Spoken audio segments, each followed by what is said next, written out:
하나님의 말씀 함께 보겠습니다.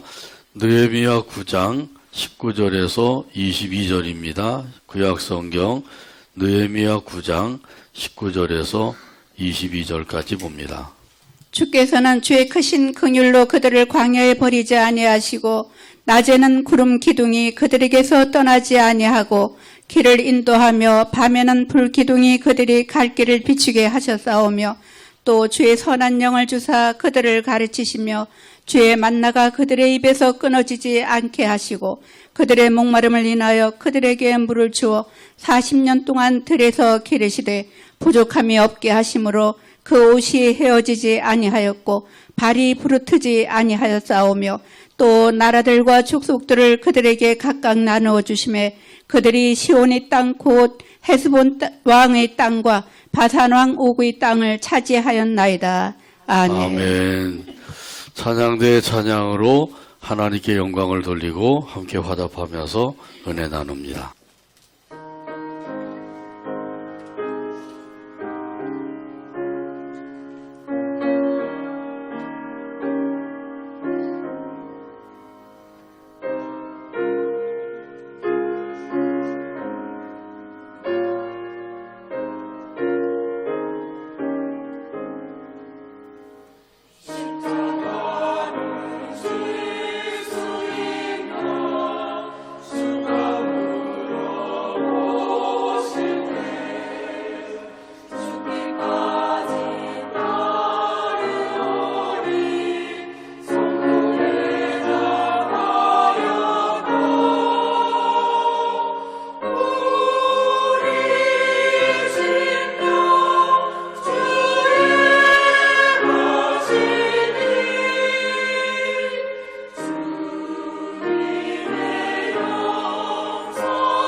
참 좋으신 하나님, 이런 제목으로 은혜 나눕니다. 같이 한번 따라서 하죠. 참 좋으신 하나님. 6명의 아이들과 함께 행복하게 살던 부부가 있었습니다. 자, 그런데 남편이 갑작스러운 사고로 세상을 떠났습니다. 부인이 혼자서 6명의 아이를 돌보아 주어야 했습니다. 남편을 잃어버린 그 슬픔에 잠겨 있을 여유가 없었던 것이죠. 자, 그런데 참으로 놀라운 일이 생겼어요. 이 부인이 12명의 아이를 입양을 한 것입니다. 자, 그러니까 모두 합쳐서 18명의 아이가 된 것이에요. 보통 사람으로서는 도저히 이해할 수가 없는 일이죠. 그런데 이 사실을 신문사에서도 알고 이 일을 특종감으로 뽑았습니다. 그래서 기자가 찾아와서 인터뷰를 했어요. 여러 가지 묻고 대답하는 가운데 가장 중요한 질문을 던진 것이죠. 아니, 자기 자녀들을 돌보아주는 것도 힘든 일인데 어떻게 그 많은 아이들을 입양할 수가 있었습니까? 이 부인이 대답을 했어요. 그것은 저에게는 매우 간단한 일입니다. 왜냐하면 저를 도와주는 분이 있으니까요. 아니, 누가 부인을 도와주나요? 그랬더니 이 부인이 이야기합니다. 오래전에 내가 하나님께 기도했습니다. 하나님, 저는 많은 아이들을 입양해서 양육하고 싶어요. 그러니까 하나님께서 염려해 주세요. 이렇게 기도하고 난 후부터는 염려하거나 불안해하지 않았다고 하는 사실이에요. 하나님께서 어려울 때마다 위로해 주시고 은혜를 베풀어 주셨습니다. 정말 우리 하나님은 좋으신 하나님이십니다. 이렇게 이야기했다고 합니다. 저와 여러분이 믿고 섬기는 하나님은 참으로 좋으신 하나님이신 줄로 믿습니다. 오늘 본문에 보게 되면 이스라엘 백성들이 초막절 절기를 지킨 후에 하나님 앞에 모여서 율법책에 기록되어 있는 말씀을 읽고 들었어요. 그리고 그 말씀에 어긋난 삶을 살았던 것을 하나님 앞에 모두 다 회개했습니다. 아침 일찍이 모여서 3시간 동안 하나님의 말씀을 들었어요. 그리고 또 3시간 동안은 그 말씀을 듣고 말씀에 어긋난 것에 대해서 회개하는 시간을 가졌습니다. 그리고는 레위 사람들이 하나님을 찬양을 했어요. 영원부터 영원까지 살아계신 하나님을 찬양합니다. 만물을 창조하시고 이스라엘 백성들을 택하여 주신 하나님을 찬양합니다. 또 약속을 이루어 주시고 애굽에서 구원해 주시며 또 광야 생활 40년 동안 인도하여 주신 하나님을 찬양합니다. 이렇게 하나님을 찬양한 것이죠. 참으로 하나님은 좋으신 하나님이십니다. 하나님을 찬양한 거예요. 자, 이렇게 그 하나님을 찬양을 했는데, 그러면 좋으신 하나님은 과연 어떻게 좋으신 분이신가? 오늘 본문에 보게 되면 이런 사실에 대해서 말씀으로 가르쳐주고 계셔요. 오늘 본문 19절에서 말씀합니다.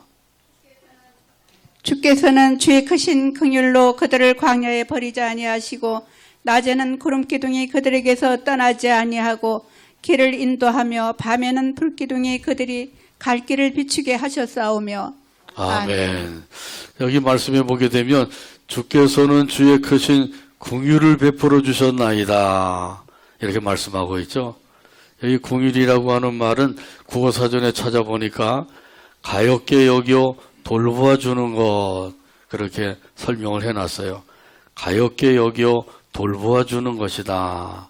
자, 그러니까 하나님께서 인생을 가엾게 여기셔서 돌보아 주신다고 하는 뜻이에요. 그래서 이 긍휼이라고 하는 말의 시브리어는 라함이라고 하는 말인데, 이 라함이라고 하는 말은 그 도움이 필요한 사람에게 깊은 관심과 연민을 나타내는 것이다. 그렇게 해석을 해놨습니다.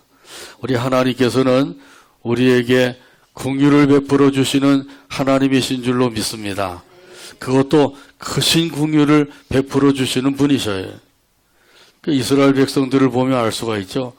이스라엘 백성들에게 긍휼을 베풀어 주셨는데 그 이스라엘 백성들이 그 출애굽해서 광야 생활을 할 때 하나님을 얼마나 원망을 했는지 모르죠. 특별히 출애굽기 32장에 보게 되면 모세가 하나님의 부르심을 받아서 시내산에 올라갔어요. 자, 그런데 산에 올라간 모세가 내려오질 않는 거예요. 20일이 지나고 30일이 지났는데도 내려오지 않게 되니까 이 백성들이 아론에게 달려가서 우리를 인도할 신을 만들어 주소서, 아론에게 그렇게 이야기하니까 이 아론도 이 백성들이 그렇게 원하니까 그러면 너희들이 이 가지고 있는 금 귀고리를 가지고 와라. 그걸 가져왔더니 그걸 녹여서 금송아지를 만들어 놓은 것이죠. 그리고 공포를 했어요. 이 금송아지가 너희를 인도할 신이다. 얼마나 어리석은 모습이에요. 아론도 대제사장인데 대제사장도 그렇고 백성들도 그렇고 얼마나 한심한지 모르죠. 자, 그러니까 이 백성들이 또 그런 줄 알고 그 앞에 제사를 드리고 춤추고 노래를 부른 거예요. 애굽에서 보고 들은 것을 흉내내고 있는 것이죠. 또 모세가 산에서 내려오다가 이 모습을 보게 되었어요. 이 모습을 보자마자 모세가 대노하게 되었어요. 다시 말하면 뚜껑이 열린 거죠. 자기도 모르는 사이에 그만 그 십계명 돌판을 그냥 냅다 집어 던지고 말았어요. 얼마나 화가 났는지. 이 돌판이 산산조각이 나고 만 것이죠. 자, 그리고 이 금송아지를 가루로 만들어서 그걸 물에다 타서 백성들에게 마시게 했어요. 그리고 이렇게 그 금송아지를 만들어서 그 금송아지 앞에 제사를 지내고 그 앞에서 춤추고 노래하고 이렇게 하는데 그 주동한 사람들이 있거든요. 그 주동자들 한 3,000명을 칼로 찔러 죽였어요. 자, 이렇게 한 사실에 대해서는 출애굽기 32장 28절에서 29절 가운데 말씀합니다. 레위 자손이 모세의 말대로 행하매 이 날의 백성 중에 3,000명 가량이 죽임을 당하니라. 모세가 이르되 각 사람이 자기의 아들과 자기의 형제를 쳤으니 오늘 여호와께 헌신하게 되었느니라. 그가 오늘 너희에게 복을 내리시리라. 아멘.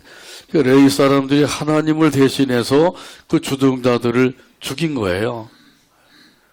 자, 이를 가리켜서 성경에서는 뭐라고 말씀하고 있나요? 29절에 보게 되면 오늘 여호와께 헌신하게 되었느니라 이렇게 말씀하고 있어요. 주동자들 3,000명을 죽였는데 그 3,000명을 죽인 일에 대해서 오늘 여호와께 헌신하게 되었느니라. 하나님께 헌신한 것이래요. 우리가 생각할 때는 아니 저희 동족인데 그렇다고 해서 3,000명이나 죽일 수가 있느냐 이렇게 생각할 수가 있는데 하나님을 대신해서 한 일이라는 거죠. 그래서 그것이 바로 하나님께 헌신한 일이 되었다고 말씀하고 있어요. 그래서 모세가 그들에게 축복을 해주죠. 하나님이 복을 내리시리라 축복을 해주고 있어요. 우리가 하나님께서 무엇을 원하시고 계시는지 그것을 분명히 깨달아야 되는 거죠. 그러면 하나님 앞에 참으로 헌신하며 살 수가 있는 거예요. 자, 이런 일이 있은 후에 우리 하나님께서 말씀을 하셨습니다. 나는 이 백성들과 함께 올라가지 않겠다. 내가 함께 올라가게 되면 이 백성들을 쳐서 멸하게 될 것이다. 왜냐하면 이 백성들은 목이 곧은 백성이기 때문이다. 목이 곧은 백성이래요. 목에다가 기부수를 하고 있는 거죠. 절대로 사람 앞에서 다른 사람들 앞에서 고개를 숙이지 않는 사람이에요. 그 김정은이 동생 그 김현정인가요? 네. 그 동생이 와가지고 우리나라 왔을 때 대통령하고도 인사할 때도 고개를 안 숙이다 그러죠. 고개가 뻣뻣한 거예요. 얼마나 교만하면 대통령에게도 고개를 숙이지 못하고 그러는 거죠. 이스라엘 백성도 이렇게 목이 곧은 백성, 교만한 백성이기 때문에 이들이 하나님 앞에서 그만 하나님께로부터 멸망을 당할까? 그래서 하나님께서 함께 올라가지 아니하시겠다고 그렇게 말씀하고 있는 거죠. 또 이들은 하나님의 뜻을 따르지 아니하고 자기 뜻대로 사는 사람들이죠. 그때 모세가 엎드려서 하나님 앞에 기도를 드렸어요. 여호와 하나님이 우리와 함께 올라가지 아니하시면 우리는 어떻게 합니까? 하나님은 은혜로우신 분이 아니십니까? 그러니 그 은혜를 베푸셔서 우리와 함께 올라가 주세요. 하나님 앞에 엎드려 기도하면서 그러면 저에게도 주님의 영광을 보여주세요. 이렇게 간구할 때 하나님께서 응답을 주셨어요. 출애굽기 33장 19절에서 말씀합니다. 여호와께서 이르시되 내가 내 모든 선한 것을 내 앞으로 지나가게 하고 여호와의 이름을 내 앞에 선포하리라. 나는 은혜 베풀 자에게 은혜를 베풀고 긍휼히 여길 자에게 긍휼을 베푸느니라. 아멘. 한번 따라서 하시죠. 나는 은혜 베풀 자에게 나는 은혜 베풀 자에게 은혜를 베풀고 은혜를 베풀고 긍휼히 여길 자에게 긍휼히 여길 자에게 긍휼을 베푸느니라. 긍휼을 베푸느니라. 아멘. 아멘. 오늘 본문에 보게 되면 크신 긍휼을 그들을 베푸셔서 그들을 광야에서 버리지 아니하겠다라고 말씀하셨어요. 이 광야 생활을 하는 가운데 이스라엘 백성들이 어려운 일을 당할 때마다 하나님 앞에 원망을 하죠. 한두 번 하는 것이 아니라 서너 번 그 이상을 하나님 앞에 원망을 했어요. 그럼에도 불구하고 하나님께서 이스라엘 백성들을 버리지 아니하신 것이죠. 이렇게 하나님께서 이 원망하는 이스라엘 백성들을 버리지 아니하신 까닭이 뭐예요? 그것은 우리 하나님은 긍휼이 크신 분이기 때문인 줄로 믿습니다. 예수님께서도 우리를 긍휼히 여기셨어요. 나병 환자를 긍휼히 여기시죠. 예수님 10명의 나병 환자들이 예수님께 나와서 외치죠. 우리를 불쌍히 여기소서, 우리를 불쌍히 여기소서. 이렇게 간구할 때 예수님께서 그들을 고쳐주셨어요. 이런 사실은 누가복음 17장 13절에서 14절 가운데 말씀합니다. 소리를 높여 이르되 예수 선생님이여 우리를 불쌍히 여기소서 하거늘 보시고 이르시되 가서 제사장들에게 너희 몸을 보이라 하셨더니 그들이 가다가 깨끗함을 받은지라. 아멘. 나병 환자들만 고쳐주신 게 아니라 여러 환자들을 고쳐주셨어요. 그 역시 예수님께서 그들을 불쌍히 여기셔서 고쳐주신 거예요. 마태복음 14장 14절에 보면 말씀합니다. 예수께서 나오사 큰 무리를 보시고 불쌍히 여기사 그 중에 있는 병자를 고쳐주시니라. 아멘. 또 나인성에 살고 있는 그 과부가 있었는데 그의 독자가 그만 죽고 말았어요. 그래서 장례를 치르기 위해서 장지로 떠나고 있는데 예수님이 그 사실을 보고 알게 되신 거죠. 그래서 독자를 잃고 슬픔에 잠겨있는 그 여인을 불쌍히 여기셔서 그 독자를 살려주시는 일을 하셨어요. 누가복음 7장 13절에서 15절 가운데 말씀합니다. 주께서 과부를 보시고 불쌍히 여기사 울지 말라 하시고 가까이 가서 그 관에 손을 대시니 맨 자들이 서는지라. 예수께서 이르시되 청년아 내가 네게 말하노니 일어나라 하시매 죽었던 자가 일어나 앉고 말도 하거늘 예수께서 그를 어머니에게 주시니. 아멘. 이렇게 우리 하나님은 긍휼이 크신 하나님이셔요. 그래서 이스라엘 백성들이 그렇게 원망하고 하나님을 믿지 아니하고 하는 가운데 있는데도 광야에서 그들을 버리지 아니하시고 우리 예수님께서도 환자들 불쌍히 여기셔서 고쳐주시고 그리고 또 죽은 자도 또 살려주시는 일을 하시고 이 모든 것이 긍휼하신 하나님이 하시는 일이에요. 광야에서 이스라엘 백성들의 그 길을 인도하신 것도 하나님의 긍휼하심으로 된 것입니다. 낮에는 구름 기둥으로 인도하시고 밤에는 불 기둥으로 인도하셨어요. 이와 같이 지금도 저와 여러분을 하나님께서 인도해 주시는 줄로 믿습니다. 아멘. 하나님이 보내주신 성령님을 통해서 우리를 인도해 주고 계셔요. 우리가 할 일은 인도하시는 대로 잘 따라가는 것이죠. 그 안내하는 사람이 우리를 안내할 때 그 팔을 붙잡고 잘 따라가면 되는 거죠. 그러면 우리가 원하는 대로 갈 수가 있잖아요. 이렇게 성령님께서 우리를 인도하실 때 성령님의 손을 붙잡고 잘 따라가면 되는 거예요. 성령님의 손은 말씀의 손이고 감동의 손이에요. 말씀과 감동을 통해서 우리를 인도하실 때 말씀의 손, 감동의 손을 꼭 붙잡고 잘 따라가면 되는 거죠. 그러면 수지 만든 삶이 되는 겁니다.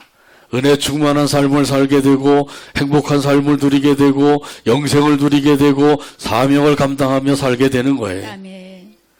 성령님이 우리를 인도하신다고 하는 사실은 로마서 8장 14절에서 말씀합니다. 무릇 하나님의 영으로 인도함을 받는 사람은 곧 하나님의 아들이라.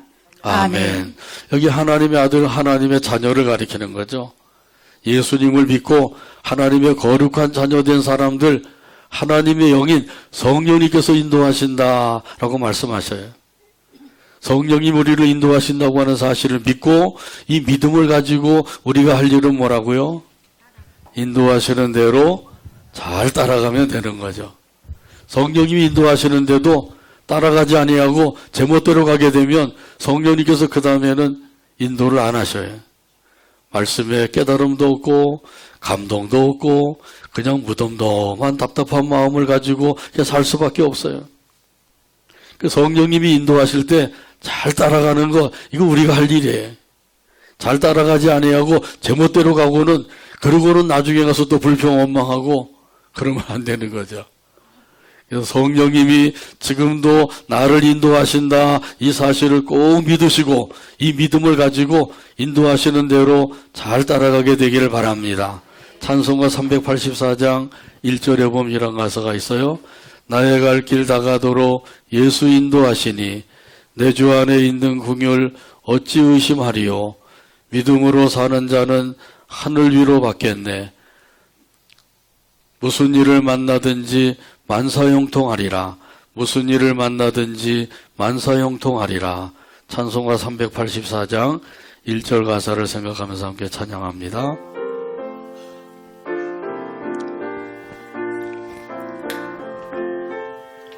나의 갈 길 다가도록 나의 갈 길 다가도록 예수 인도하시니 예수 인도하시니 내 주 안에 있는 궁율 주 안에 있는 궁율 어찌 의심하리요. 믿음으로 사는 자는 믿음으로 사는 자 하늘 위로 받겠네. 하늘 위로 받겠네. 무슨 일을 만나든지 무슨 일을 만나든지 만사형통하리라. 만사형통하리라. 무슨 일을 만나든지 무슨 일을 만나든지 만사형통하리라. 만사형통하리라. 아멘. 나의 갈 길 다가도록 예수님이 인도해 주십니다. 어떻게 인도해 주신다고요? 예수님이 영으로 우리에게 임하셔서 우리 안에서 인도해 주고 계신 거예요. 천국 가는 그날까지 인도해 주신다고 하는 사실을 믿으시길 바랍니다. 이런 사실을 믿고 따라가는 자는 만사형통하게 되는 거예요. 인도하시는 대로 따라가지 아니하면 만사불통이 되는 거죠. 그러니까 우리가 할 일은 인도하시는 대로 따라가는 일을 잘해야 돼요. 그런데 인도하시는 대로 따라가지 아니하고 자기 생각대로 자기 뜻대로 가는 사람들이 있죠. 이런 사람들은 반드시 낭패를 당하게 될 수밖에 없어요. 만사형통이 아니라 만사불통이 된다 그랬잖아요. 그러니까 찬송가사대로 예수님께서 영으로 인도하실 때 그 인도하심을 따라 살아가는 저와 여러분 되기를 주님의 이름으로 축복합니다. 아멘. 광야 이스라엘 백성들도 선한 영으로 인도하셨다고 말씀하셔요. 오늘 본문 20절에서 말씀합니다. 또 주의 선한 영을 주사 그들을 가르치시며 주의 만나가 그들의 입에서 끊어지지 않게 하시고 그들의 목마름을 인하여 그들에게 물을 주어. 아멘. 여기 선한 영은 성령을 가리키는 거죠. 성령님께서 가르치는 일을 하신다. 먼저 이 사실을 말씀해 주셨어요. 우리가 말씀을 읽거나 들을 때 그 말씀이 깨달아지게 하는 것도 성령님의 역사로 이루어지는 줄로 믿습니다. 이것이 바로 성령님의 가르침이에요. 오늘 요한복음 14장 26절에서 말씀합니다. 보혜사 곧 아버지께서 내 이름으로 보내실 성령 그가 너희에게 모든 것을 가르치고 내가 너희에게 말한 모든 것을 생각나게 하리라. 아멘. 성령님이 하시는 일이 여러 가지가 있는데 그중에 두 가지를 여기 말씀해 주고 있죠. 하나는 가르치는 일, 또 하나는 생각나게 하는 일. 이 두 가지 일을 하시는 것을 여기서는 말씀해 주고 있어요. 뭐 두 가지만 아니라 그 외에도 성령님이 하시는 일이 많죠. 근데 성령님께서 말씀을 읽거나 들을 때에 가르쳐 주시면 그 가르침대로 말씀이 깨달아지는 거예요. 이 말씀이 깨달아지는 것은 내 지혜나 지식으로 깨달아지는 게 아닙니다. 성령님의 역사로 깨달아지는 거예요. 자, 이렇게 성령님께서 말씀을 읽거나 들을 때 깨닫게 하시는 까닭은 뭐예요? 그 말씀대로 행하라고 하는 것이죠. 그 말씀대로 행하면 그러면 그 말씀대로 행한 사람들에게 역사하시는 하나님의 놀라운 은혜의 역사, 복된 역사가 있는 거예요. 근데 말씀대로 행하지 아니하고 여전히 자기 뜻대로 나가게 되면 하나님이 기뻐하시는 삶이 되지 못하죠. 그래서 우리가 할 일은 하나님이 기뻐하시는 삶이에요. 주를 기쁘시게 할 것이 무엇인가? 시험하여 보라. 말씀하신 대로 어떻게 하면 주님이 기뻐하실까? 이런 마음을 가지고 주님이 기뻐하시는 삶을 살아가게 되기를 주님의 이름으로 축복합니다. 그러면 다른 게 없어요. 성령님이 말씀을 가르쳐 주실 때 그 깨닫게 하시는 말씀대로 행하면 되는 거예요. 이스라엘 백성들을 사랑하시는 하나님께서 이 성령님의 가르침으로 깨달음을 주셨어요. 그래서 이스라엘 백성들도 그 가르침을 따라서 살게 하신 거예요. 그런데 이스라엘 백성들이 가르침을 잘 따르지 못한 것이죠. 그래서 광야 40년 동안 이스라엘 백성들 훈련을 시키셨어요. 10년도 아니고 20년도 아니고 40년 동안. 그런데도 불구하고 이스라엘 백성들이 그 하나님의 가르침을 받지 못해요. 훈련을 제대로 받지 못한 거죠. 하나님이 훈련을 시키실 때 믿음으로 그 훈련을 받으면 되는데 그리하지 못한 거죠. 계속 불신앙으로. 그래서 광야 생활 40년 생활하는 동안에 먹을 것도 주시고 마실 것도 주시고 그래서 하나님의 능력의 역사로 이루어 주신 거죠. 먹을 것을 주셨는데 그것이 뭐예요? 만나를 주신 거죠. 날마다 만나를 내려주셨어요. 내려주시면서 하나님께서 뭐라고 말씀하셔요? 이튿날까지 남겨두지 말아라 말씀하셨는데 그런데 남겨두는 사람이 있었던 거죠. 또 6째 날에는 이틀 동안 먹을 양식을 거두어라. 그런데 하루치만 거두고 그 다음날 가지 말라고 했는데 또 가는 사람이 있었던 거예요. 이런 사람을 가리켜서 뭐라 그래요? 청개구리 같은 사람이라 그러죠. 청개구리 신자예요. 진실한 신자가 되어야 되는데 진실한 신자가 아니라 청개구리 신자가 된 거예요. 이튿날까지 남겨두지 말아라 했는데 남겨두고 6째 날에는 이틀 먹을 양식을 거두어라 그랬는데 하루치만 거두고 하나님께서 이렇게 하나님의 말씀에 순종하지 않냐고 계속 불순종하면서 청개구리 신앙을 가지고 살아가는 이 이스라엘 백성들을 향해서 말씀을 하셨어요. 출애굽기 33장 28절에서 말씀합니다. 출애굽기 16장 28절에서 말씀합니다. 여호와께서 모세에게 이르시되 어느 때까지 너희가 내 계명과 내 율법을 지키지 아니하려느냐. 아멘. 너희가 어느 때까지 내 계명과 율법을 지키지 아니하겠느냐 이렇게 말씀하시죠. 어느 때까지 내 말을 지키지 않을 것이냐. 이스라엘 백성들에게 하신 말씀인데 혹시라도 내게 하시는 말씀은 아닌가. 하나님의 말씀을 받아야 되겠죠. 하나님의 음성으로 듣게 되길 바랍니다. 아멘. 사람의 말로 들으면 시험에 들 수가 있어요. 근데 하나님의 음성으로 들으면 절대로 시험에 들 일이 없어요. 그리고 오히려 은혜를 받게 되고 그리고 그 말씀대로 삶으로 하나님께서 약속하신 은혜와 복을 누리며 살게 되는 것이죠. 또 이스라엘 백성들이 광야 생활할 때 물이 없어서 목말라 죽을 지경에 이르렀을 때는 하나님께서 반석을 갈라서 생수를 솟아나게 하셔서 그 물을 마시고 살게 하신 거예요. 이처럼 놀라운 역사를 체험을 했는데 그 체험한 다음에는 하나님을 더욱더 온전히 믿고 섬겨야 되죠.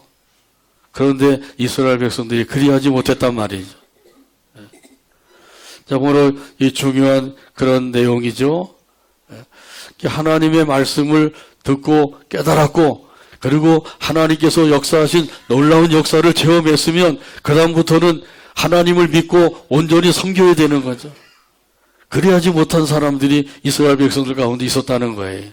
지금도 그러지 못한 사람들이 있죠. 다시 한번 깊이 깨달아서 하나님의 말씀대로 행하지 못한 부분이 있다고 하면 우리 하나님 앞에 회개 자복하고 돌이켜서 하나님의 말씀대로 살아야 될 줄로 믿습니다. 아멘. 그것이 우리에게 있어서는 은혜의 삶이고 복된 삶이 되는 거예요.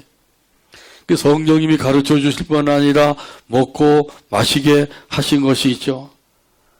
이것이 하나님의 역사라는 사실이에요. 오늘 본문 21절에서 말씀합니다.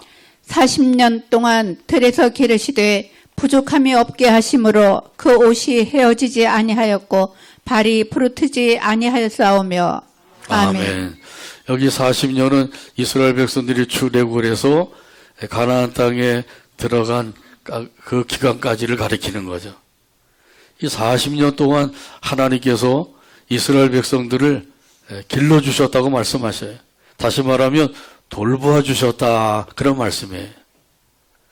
그래서 먹고 마실 것을 공급해 주실 뿐만 아니라 옷도 헤어지지 않게 하시고 신발도 닳아서 떨어지지 않게 하셨다고 말씀하죠. 그럼 이스라엘 백성들이 40년 동안 옷을 한 가지만 입고 살았다는 말씀이냐?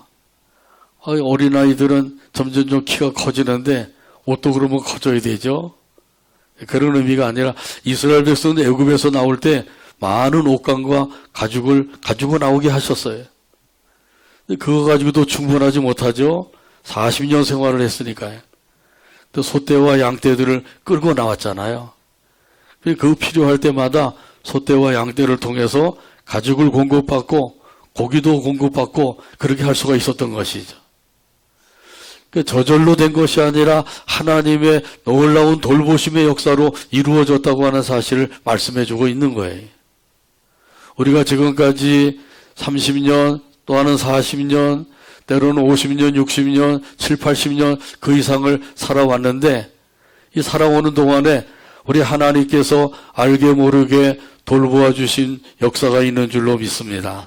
이것이 바로 하나님이 돌보아 주신 은혜예요. 이 은혜를 우리가 잊지 말아야 돼요. 근데 하나님이 돌봐 주신 은혜는 다 잊어버리고 그저 내가 어떻게 힘쓰고 애쓰고 그러면서 그 가운데서 힘들고 어렵게 살고 뭐 이런 것만 생각을 하면 하나님의 은혜를 전혀 모르고 살게 되는 거죠. 그래서 하나님께서는 주신 은혜를 잊지 말라고 말씀하셔요. 시편 103편 2절에서 말씀합니다. 내 영혼아 여호와를 송축하며 그의 모든 은택을 잊지 말지어다. 아멘. 그 모든 은택을 잊지 말지어다 하시니 말씀대로 하나님의 은혜를 잊지 말고 항상 기억하게 되기를 바랍니다. 아멘. 그 은혜를 기억하는 사람은 그 은혜 안에서 감사 찬송하며 살게 되는 거예요.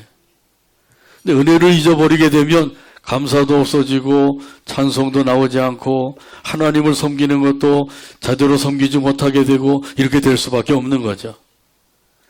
하나님의 은혜를 잊어버리지 말고 항상 마음에 간직하고 살게 되기를 바랍니다. 아멘. 우리 하나님은 좋으신 하나님이셔요. 그래서 우리를 긍휼히 여겨주신 거예요. 불쌍히 여겨주셨어요. 우리가 잘나서가 아니라 잘나지 못하고 오히려 하나님 앞에 불평 원망하면서 범죄하고 살았는데도 불구하고 버리지 아니하시고 긍휼히 여기셔서 우리를 붙들어 주시고 돌보아 주시고 여기까지 이르게 하셨단 말이죠. 이런 좋으신 하나님을 다시 한번 깊이 깨닫게 되기를 바랍니다. 아멘. 이런 의미에서 오늘 본문 22절 말씀 찾아서 같이 한 목소리 읽고 오늘 말씀을 맺습니다. 또 나라들과 족속들을 그들에게 각각 나누어 주심에 그들이 시온의 땅 곧 헤스본 에스본 왕의 왕의 땅과 땅과 바산왕 옥의 옥의 땅을 땅을 차지하였나이다. 차지하였나이다. 아멘. 아멘. 기도합니다. 하나님 아버지 감사합니다. 오늘도 사랑해 주시고 인도해 주셔서 영광 돌리게 하시고 말씀을 받게 하시니 감사합니다. 우리를 궁일이 여기시고 또 불쌍히 여기셔서 돌보아 주시고 길러주시고 지금까지 이르도록 은혜를 베풀어 주시니 감사합니다. 우리 좋으신 하나님을 늘 생각하며 그 가운데서 감사 찬송 영광 돌리며 살아가는 우리 모두가 되게 하여 주시옵소서. 예수님의 이름으로 기도하옵나이다. 아멘.